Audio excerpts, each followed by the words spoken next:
네, 굉장히 오랜만에 뵙는 것 같습니다. 화요일을 책임져 주시는 인기 트레이더 황금연모 트레이더와 함께합니다. 어서 오세요. 안녕하십니까? 네, 반갑습니다. 자, 오늘도 좀 귀한 강의 가지고 왔다라고 들어주셨는데 좀 어디에 집중하고 강의를 들으면 좋을지 조금만 공개해 주실까요? 이 시간에는 일단 뭐 해외 선물의 움직임이 굉장히 가파릅니다. 그런데 막상 시세 앞에 앉게 되면 어떤 종목을 선택을 해야 될지 선택에 대한 이 문제점을 좀 가질 수가 있는데 그래서 오늘은 수익을 가져다주는 시그널이라는 제목으로 여러분들한테 굉장히 중요하고 또 우리 주식을 하시는 분들도 마찬가지로 많이 활용할 수 있는 우리 그 주제를 다이버전스에 대해서 준비를 좀 해봤습니다. 네, 제일 어려운 게 선택을 잘하는 거죠. 아무래도 좀 수익을 가져다주는 선택에 대한 이야기 준비되어 있다고 하니까요. 오늘 강의도 귀 쫑긋 세우고 함께해 주시길 바랍니다. 자, 그리고 오늘도 해외 선물 퀴즈가 준비가 되어 있습니다. 잠시 후 나가는 퀴즈에 대한 정답 아시는 분은요. 문자 013-3366-8288번으로 연락을 주세요. 정답을 맞추신 분들 중에 10분을 선정해서 황금연모 트레이더의 유료 방송 체험권을 경험할 수 있는 기회를 드립니다. 많은 참여 부탁드릴게요. 자, 그럼 오늘의 퀴즈 바로 만나보도록 하겠습니다. 트레이더님. 네, 오늘의 퀴즈를 잘 보시기 바랍니다. 오늘의 제목과도 같은 그런 정답이 들어 있습니다. 가격과 지표가 서로 다른 움직임을 보이는 현상을 뭐뭐뭐뭐다 이렇게 합니다. 자, 1번은 다이버전스, 2번은 MACD, 3번은 일목균형표입니다. 이 중에 정답이 있는데 오늘 강의를 집중해서 들으시면 정답을 금방 아실 수가 있습니다. 네, 오늘도 높은 경쟁률이 예상되는 황금연모 트레이더의 퀴즈입니다. 자, 쉬운 듯 어려운 듯한 듯 강의랑 연관이 있다고 하니까요. 좀 더 집중해서 강의 잘 들어주시길 바랄게요. 자, 그럼 강의 바로 만나보도록 하겠습니다.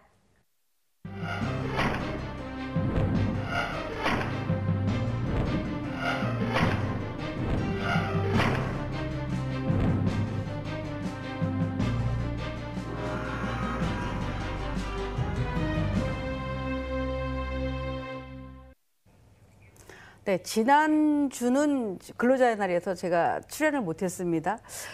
그 전주, 2주 전에 해외 선물을 준비하는 과정에서 일단은 기술적인 것보다는 신법, 즉 마음적인 거를 먼저 접근하자라는 이 강의를 좀 드려놨는데요. 오늘부터는 우리가 실전에 바로바로 활용할 수 있는 그런 강의를 준비를 해봤습니다. 오늘 2강 주제는 앞에서도 말씀드렸죠. 수익을 가져다주는 시그널. 자, 모든 보조지표는 다 수익을 가져다 준다라고 얘기를 합니다. 그러나 앞에서도 제가 그런 말씀을 드렸죠. 주식을 하시는 분들도 굉장히 중요하고 특히 선물을 하시는 분들도 굉장히 중요합니다. 그래서 어떤 지표를 나는 그냥 뭐 스토캐스틱도 쓰고 MAC도 쓰고 이렇게 합니다라고 하시는 분들이 있는데 그게 중심이 없기 때문에 이제 그런 현상들이 좀 많이 발생하게 되고요. 그래서 오늘은 특히 우리 이제 해외 선물에 있어서는 다이버전스 편을 제가 준비를 해봤는데 이 다이버전스는 마치 용어가 낯설고 어려운 것 같지만 실질적으로 계속 차트를 보면서 비교 분석을 하실 수 있습니다. 특히 오늘 제가 강의를 준비하기 전에 시장의 어떤 변동이 굉장히 좀 큰데요. 왜 그런 변동들이 나왔는지가 아마 바로 한눈에 보이실 수 있지 않을까 싶습니다. 한번 시작해 보도록 하겠습니다. 수익을 가져다 준 자, 즉 다이버전스다라는 용어가 굉장히 좀 낯설을 수 있는데 다이버전스라는 것은 다이버전스를 하기 이전에 제가 먼저 간단한 얘기를 하나 좀 해드릴게요. 자, 우리가 탐욕 심리라는 게 있습니다. 그리고 공포 심리라는 게 있습니다. 자, 보통 대부분의 많은 분들이 주식을 사서 판다라고 얘기를 하죠. 선물을 또 사서 판다라고 얘기를 합니다. 근데 선물의 이 특징은 양방향이기 때문에 매도도 사서 또 팝니다. 그런데 앞에서 보시면 여기 제가 두 가지 조건을 좀 해드렸죠. 대부분의 이 심리에는 탐욕 심리와 공포 심리 두 가지를 놓고 볼 수 있는데 탐욕 심리라는 것은 보통 매수자들이 느낄 수 있습니다. 아, 많이 가고 있다. 저거 얼만큼 갈까? 라고 해서 탐욕을 부리거나 부러워는 하는데 막상 쫓아가지는 않습니다. 그래서 이 탐욕 심리가 무너질 때는 보통 너무 가파른 상승이 나와서 가끔 이제 나스닥에서 그런 현상들이 나오게 되는데 쇼커버링이 들어온다고 하죠. 그럴 때 이제 공포 심리가 들어오지만 대다수가 많은 분들이 이 공포 심리를 경험하게 됩니다. 자, 공포 심리라는 것은 주가가 이렇게 내려오죠. 주식이든 선물이든 다 동일합니다. 내려올 때 어느 정도까지는 막 물을 탄다거나 추가 매매를 하거나 그런 현상들이 발생을 합니다. 그러나 보통 이 우리가 그 시장의 리더라고 할 수 있는 이 메이저들은 이 매도, 즉 공포 심리를 유발시키는 이런 하락 흐름에 있어서는 매수자처럼 한 번에 사서 한 번 쭉 어느 추세까지 가져가는 게 아니라 공포 심리가 들어갈 때 일단 1차적으로 매도를 했다가 보니까 더 많이 빠질 것 같아라고 한다면 중간에 또 합류를 하게 됩니다. 그래서 보통 이런 경우는 매도일 때는 아주 가파른 하락이 나오게 되고 빠른 흐름이 나오고 오늘도 그런 현상이 굉장히 많이 나오고 있던데 이런 흐름들은 초반에 들어간 사람, 중간에 들어간 사람도 같이 이익을 볼 수 있기 때문에 대부분이 매수를 좋아하는 이 투자자들 특히 우리 보통 많은 분들이 지난번에도 말씀드릴 때 매수를 좋아한다라고 했는데 이 공포 심리에 들어서게 되면은 거의 자기도 모르는 시장가에 내놓는 그런 경우가 많아서 이와 비슷한 파생경은 제가 매일 방송을 할 때마다 그런 얘기를 합니다. 매수는 시간, 틱틱틱틱 지나가는 시간을 먹는 게임이요. 매도는 속도, 한 방이다. 빠르게 진행한다. 이런 얘기를 드리게 되는데 우선적으로 이 다이버전스라든가 이런 것들을 매도 심리, 매수 심리를 놓고 봤었을 때에 탐욕 심리나 공포 심리가 어디에서 작용하는가 이런 것들을 살펴볼 수 있지 않을까 싶습니다. 자, 다이버전스에 대한 뜻을 먼저 좀 아셔야겠죠. 다이버전스란 서로 다르게 움직이는 현상. 쉽게 생각하면 서로 다르게 움직인다. 즉 가격이 있죠. 가격이 있고 또 하나는 이제 우리가 지표를 보통 다들 설정을 합니다. 뭐 거래량도 설정할 수 있지만 대부분이 지표를 설정을 하게 되는데 이 흐름에 있어서 가격과 지표가 서로 다르게 움직이는 현상을 다이버전스다라는 표현을 합니다. 즉 주가의 추세 진행 가속도가 즉 모멘텀, 가속도는 우리가 모멘텀이다라고 하는데 주가의 추세 진행 이 가속도가 감소하는 현상을 말하고 추세 전환 파악에 굉장히 용이하다.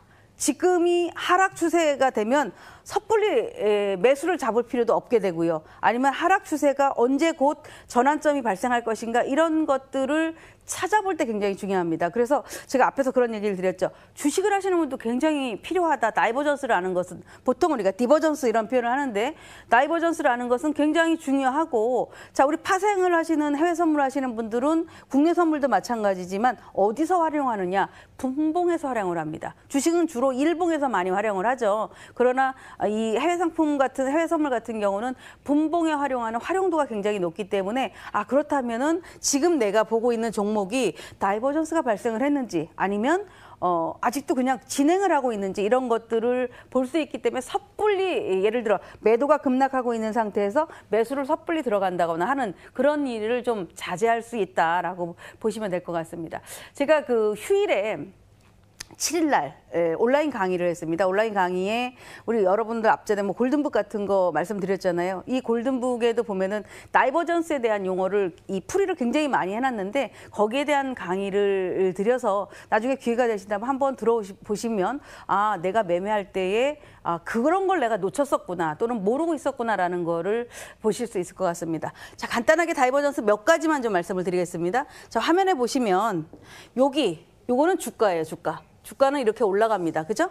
올라가는데 이렇게 올라가면 보통 평균적으로 지표도 같이 이렇게 올라가면 동반 상승을 하기 때문에 괜찮은데 그러나 주가의 상승은 올라가는 데 비해서 보조 지표는 올라가지 못하고 이렇게 내려온다. 이런 현상을 우리가 다이버전스가 발생했다. 즉 주가는 상승을 하고 있는데 보조 지표는 하락을 하고 있다면 조만간에 약세로 전환을 하겠구나라고 예측을 할 수 있습니다. 또한 주가는 이렇게 하락을 하고 있는데 최근에 이런 종목군들이 많을 겁니다. 보조 지표는 외려 약간씩 저점을 올리면서 높아지고 있다라고 한다면 조만간에 모멘텀이 발생하겠구나. 이 모멘텀이 상승으로 전환할 수 있겠구나라는 것들을 알아낼 수가 있습니다. 자, 주식은 일봉으로 거래를 해서 조금 시간을 많이 가지고 가게 되죠. 해외 상품은 어떻습니까? 단시간 안에 빠른 시간 안에 매매를 하시기 때문에 분봉으로 활용한다라는 말씀을 드리게 되는데 이 다이버전스는 굉장히 많아요. 그러나 대부분이 제일 많이 쓰고 어려운 걸 들어가는 것보다는 약세 다이버전스, 강세 다이버전스. 주가는 오르는데 지표가 낮아졌대. 약세 전환할 것인가. 주가는 내리고 있는데 지표가 올라가고 있대. 곧 강세 전환하겠구나라는 것들을 우리가 실전 매매를 하는 이 해외 선물 23시간 안에서도 많이 발생을 하고 있기 때문에 이 두 가지를 집중적으로 알아두시면 상당히 좀 유익하다라고 보시면 됩니다. 이런 것들은 뭐 몇 가지 그 3중 다이버전스도 있고 비슷비슷한데 대부분이 앞에서 설명드렸었던 약세 다이버전스, 강세 다이버전스 요거를 집중해서 오늘은 풀어가 보도록 하겠습니다. 또한 주가는 가만히 있어서 우리 보통 뭐 헤드앤숄더 이런 얘기하죠. 삼산, 쌍바닥, 뭐 쓰리바닥 이런 얘기를 하는데 거의 다 용어는 비슷비슷해요. 그러나 앞에서 말씀드렸던 것처럼 가격에 비해서 가격과 지표가 서로 다른 일탈하는 현상을 보였을 때를 다이버전스가 발생하고 있구나. 여태까지는 그런 용어를 안 썼었는데 지금 내가 보고 있는 게 다이버전스가 발생했나? 그렇다면 오늘 끝난 나스닥이 내일은 어떤 흐름으로 이어질 것인가? 이런 것들을 예측해 나가실 수 있기 때문에 오늘 이후부터는 한번 집중해서 종목군들을 좀 찾아보시기 바랍니다. 요거는 제가 우리 이제 글을 쓸 때에 굉장히 중요했어가지고 만들었었던 내용입니다. 아마 이때 우리 배틀 나와서 제가 설명을 좀 드렸었던 때 같은데요. 자, 여기를 보시면 이게 지금 나스닥인데요. 한번 잘 보십시오. 여러분이 집중해서 보시면 나스닥이 이렇게 올라갑니다. 그죠? 굉장히 많이 물론 올라가는 도중에도 당연히 조정은 받죠. 흔들흔들거리고 가는데 그래도 올라가던 매수는 아까 제가 그랬죠. 매도는 이렇게 쏟아지면 여기서 매도자가 등장하기도 하고 여기서도 등장할 수 있다. 그러나 매수는 보통 잘 합류를 안 한다. 그냥 여기 있던 사람들이 대부분이 여기서 청산하거나 여기까지 가져간다. 꼭대기까지 가져간다. 이렇게 볼 수 있는데 그런데 이 흐름을 잘 보시면은 주가는 이렇게 올라갔는데 나스닥 지수는 계속 올라갔습니다. 6,900 우리가 신고점을 돌파하는 2월 2일 날부터 하락을 하기 시작했죠. 그때 무렵입니다. 미리 1월 거의 대략 한 1월 22일 이후부터 서서히 가격은 올라가고 있는데 지표가 내려가는 현상이 나옵니다. 그죠? 지표가 내려갑니다. 이런 현상들이 나오기 시작하면 조만간에 조정이 나오겠구나라는 걸 예측할 수 있다는 말씀을 드렸죠. 자, 이 차트의 분봉은 120분입니다. 즉 추세이기 때문에 봉 하나가 2시간짜리인데 눈속임을 할 수가 없죠. 흐름을 크게 만들어가는 거라서 결국에는 이 기준점에 다이버전스가 발생을 하고 이 변곡점을 지나는 이 가격이 그닥 높은 가격이 아니었습니다. 낮은 가격이 아니었습니다. 6,950 포인트인데 지금도 그 가격을 못 가고 있죠. 계속 등락을 거듭해도 지금도 못 가고 있는데 그때 이후로 나스닥 지수는 엄청난 하락이 나왔었다. 만일에 지나간 차트를 다 누구나 설명하기 쉽다라고 하지만 이런 현상이 나오는 것을 미리미리 감지를 하고 있다면 매매라는 데 굉장히 수월해지죠. 그래서 제가 5월 7일 날 강의했었던 내용에도 이런 것들이 있으니 잘 봐라라고 했는데 지금 시장에서 제일 중요한 자리입니다. 이 종목이 아니죠. 우리가 매매 대상 종목이 아닌데 시장을 알려주는, 시장을 잡아주는, 즉 이 달러 인덱스로 인해서 종목군들이 굉장히 많아지죠. 달러 인덱스가 상승하면 우리 그동안 아마 배틀할 때 많이 보셨을 겁니다.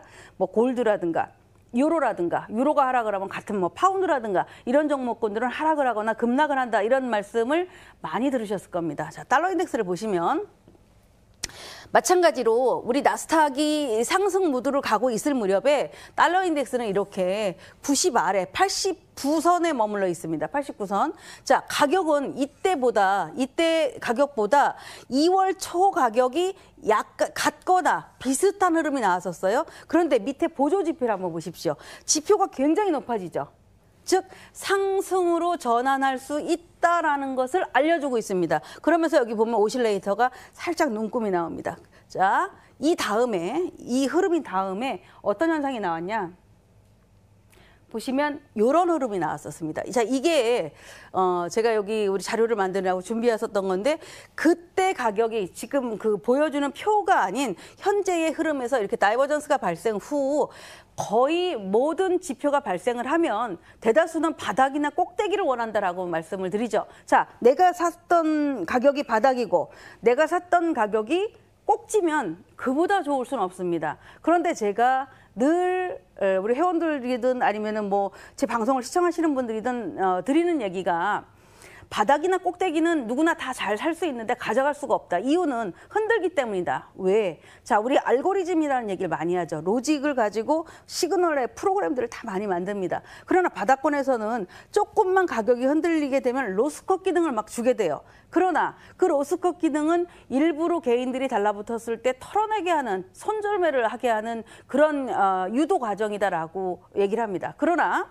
그 과정을 일정 부분 지나가게 되면, 그러니까 이런 구간에서 매매를 하려고 하지 마시고 이렇게 일정 구간을 들어가게 되면 이들이 손절매를 설정해 놓은 가격을 절대 가지를 못하죠. 그렇기 때문에 추세에 그냥 몸통에 올라타라라는 얘기를 하게 되는 건데, 그런 몸통에 올라타면 웬만한 가격 지표가 흔들어도 로스컷이라는 거가 나갈 수가 없고, 예를 들어 물려도 매수 구간일 때 매수에 물리세요. 또는 매도 구간일 때 매도에 물리세요라는 얘기를 그래서 하게 되는 겁니다. 특히 요즘같이 변동성이 많을 때는 종목군들의 그런 현상들이 많이 나오고 있기 때문에 지금 여러분들이 내가 지금 거래하고 있는 종목이 어떤 추세를 가지고 있는가, 10분 차트를 보고 결정하는 게 아니라 120분 이런 것들을 보고 결정하는 거다, 이렇게 보시면 될 것 같습니다. 자, 어쨌든 이렇게 그 다이버전스가 발생한 이후에 다이버전스가 발생한 이후에 보시게 되면, 다이버전스가 발생하는 이후에 달러 인덱스가 이만큼 상승했는데, 이거는 이제 이 초기 과정이 되죠. 왔다 갔다 하는 초기 과정인데,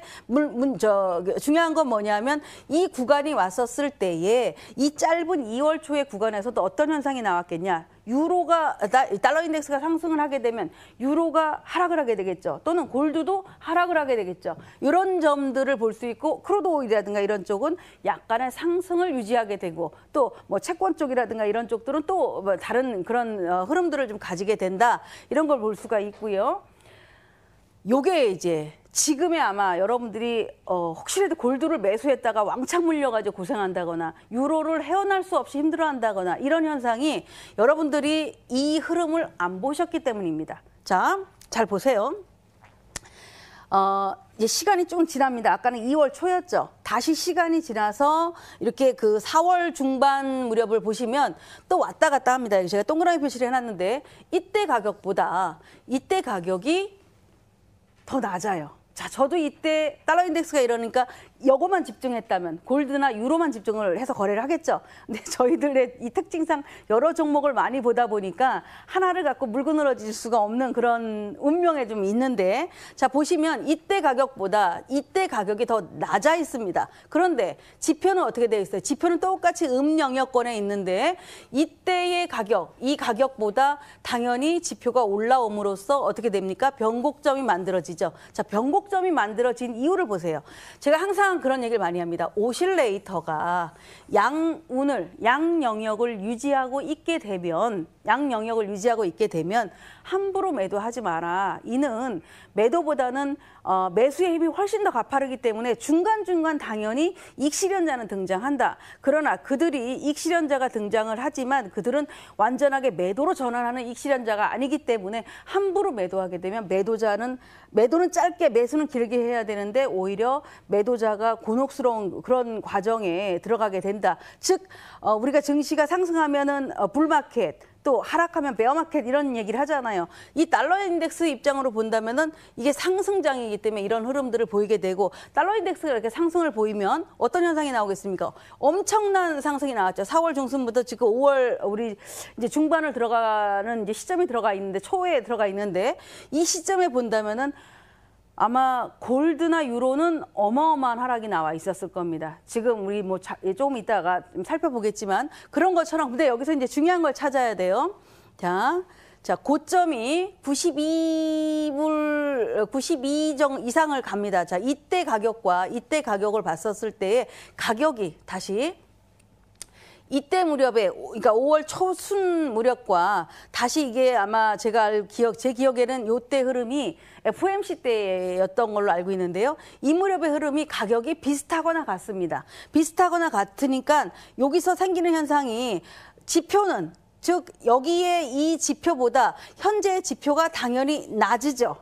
그죠? 당연히 낮습니다. 그러면 짧게 하락을 할 수 있겠구나라는 걸 예상해 볼 수 있는 겁니다. 그러면은 자, 이런 흐름이 나왔었을 때 내가 매매 대상 종목은 달러 인덱스는 우리가 보는 지표의 입장이지 매매 대상 종목이 아니잖아요. 그렇다면 여기서 매매 대상 종목은 유로라든가 골드를 집중해서 볼 수 있습니다. 그럼 그들을 짧은 관점에 뭐 매수를 해더라도 짧게 수익을 보고 나올 수 있는 그런 구간이 이렇게 이 다이버전스가 발생을 했었을 때 무턱대고 여러분이 이런 데서 발생했다라고 생각을 하시면 안 됩니다. 자, 이런 구간은 뭐냐면 이 가격보다 높았던 흐름들이 나왔었을 때를 이제 주목을 해야 된다라는 점이고, 그래서 이렇게 현재 이제 우리가 잠시 후에 한번 보면 될 텐데요. 이 흐름이 나온 이후에 전환이 되지 않은 상태라면은 여전히 매수 기운이 강했구나. 자, 지표가 약간 낮아져 있는데 아직 완전하게 수그러들었지 않았기 때문에 약세로 아직까지는 함부로 정하지 않았다. 그러나 종목군들로 놓고 봤었을 때 최근에 뭐 옌이라든가 이런 종목군들도 보면은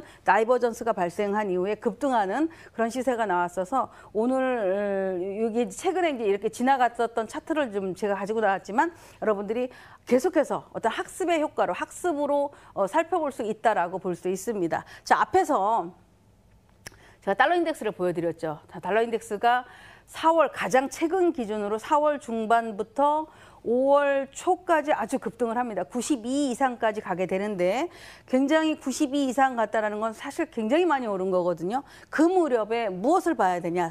가치, 즉 달러 인덱스가 상승을 하면 뭐 유로라든가 골드, 달러로 결제를 하는, 결제를 하는 종목군들, 상품들은 하락을 합니다.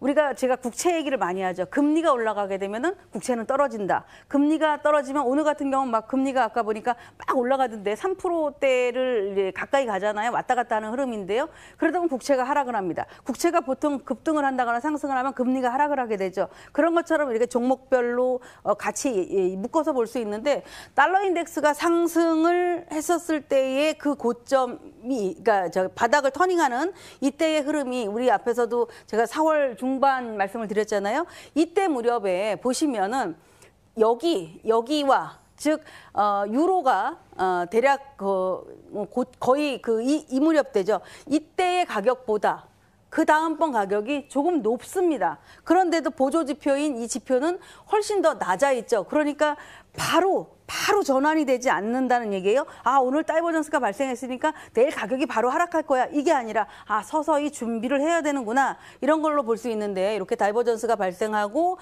시간이 조금 흐른 뒤에 결국에는 매도가 장대 음봉이라는 그 캔들이 발생하면서 이평선을 이탈하게 되는데 그냥 뭐 중간중간에는 분명하게 매수도 올라오기도 하고 뭐 당연히 반등도 나오고 하죠. 그런 흐름이 나왔지만 실질적으로 이 추세 흐름을 보게 되면은 영역이 다이버전스는 그 달러 인덱스는 양 영역에 계속 상승을 하고 있는 반면에 유로 같은 경우는 이렇게 계속해서 하락을 하고 있었다. 자, 그러면 이들은 가격도 떨어지고 지표도 떨어지고 하는데 여전히 영역의 기울이 너무 크기 때문에 쉽지 않다. 아직까지는 그렇게 쉽게 돌아서기가 어렵다라는 것들을 볼 수 있고요. 또 상대적으로 골드, 최근 이제 제가 이렇게 약간의 어떤 다이버전스가 있어서 약간 매수 종목으로 잠깐 선정을 좀 해보고 있는데요. 비슷합니다. 가격은 그때보다 같거나 또 이렇게 같거나 비슷하거나 하는 상태에서 보조지표는 굉장히 가파르게 기울어지고 있다. 기울어지고 있다는 얘기는 다이버전스가 발생했다는 얘기죠. 그 후로 골드도 급락을 합니다. 급락을 하고 최근 흐름을 보시게 되면 지금 1305에 가격 저점을 만들어 놨는데 골드가 급반등을 한다 이런 것보다는 과연 오실레이터가 양전환으로 전환하는 시점과 이렇게 가격이 같거나 더 낮았었을 때 다이버전스가 발생하는 걸 보니 골드 같은 경우는 서서히 주목할 때가 돼가고 있구나라는 것들을 살펴볼 수가 있습니다. 그래서 이런 종목군들이 우리가 짧은 거래를 하는, 내가 30분 차트로 거래를 한다거나 아니면은 뭐 나는 어차피 당일 거래를 하기 때문에 짧게 거래를 한다라고 한다면 분 차트에서도 한 30분 차트를 놓고 다이버전스를 찾아볼 수 있고요.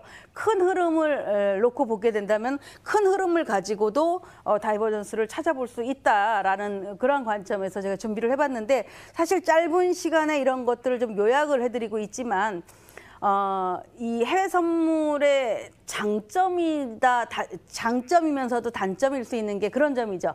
너무 변동이 크기 때문에 변화무쌍해서 거래하기가 힘들다라고 하시는 분들도 있거든요. 그러나 제가 그런 얘기를 합니다.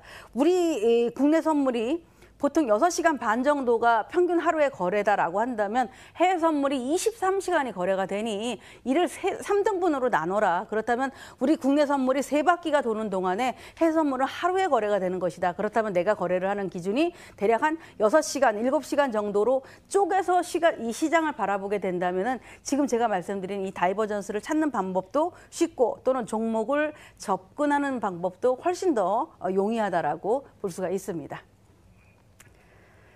네, 저도 조금 어렵다고 생각했던 다이버전스 이야기 오늘 정말 명쾌하게 설명해 주셨습니다. 매매에 바로 도움이 될 수 있는 이야기니까 조금 더 기억 잘 해주시길 바랄게요. 자, 그리고 또 아마 강의 듣는 내내 저를 포함한 시청자분들께서 또 오늘의 퀴즈를 떠올리지 않았을까 하는 생각이 듭니다. 자, 이쯤에서 퀴즈 한 번 더 들어볼 차례겠죠. 자, 트레이더님 힌트와 함께 퀴즈 한 번 더 부탁드릴게요. 네. 오늘 제 강의를 지금 아주 바짝 집중하셨다면 아 그렇구나라고 하실 겁니다. 자, 가격과 지표가 서로 다른 움직임을 보이는 현상은 1번 다이버전스, 2번 MACD, 3번 일목균형표입니다. 정답을 아시는 분들은요. 이렇게 전화번호 나가죠? 이리로 부지런히 답변을 보내주시면 이 다이버전스에 대한 강의를 들으실 수도 있고 또는 바이셀 시그널을 통해서 아 다이버전스가 지금 발생했구나 또는 매매 신호가 나오고 있구나라는 것들을 시청할 수 있는 방송권을 우리 10분한테 드리고 있으니까요. 문자 참여를 적극적으로 해보시기 바랍니다. 네, 강의 내내 가장 많이 나온 단어죠. 전화번호 013-3366-8288번 계속 문자 열어놓고 받고 있습니다. 지금 바로 참여 부탁드릴게요. 자, 저희는 잠시 후에 실전 매매 트레이딩으로 돌아오도록 하겠습니다.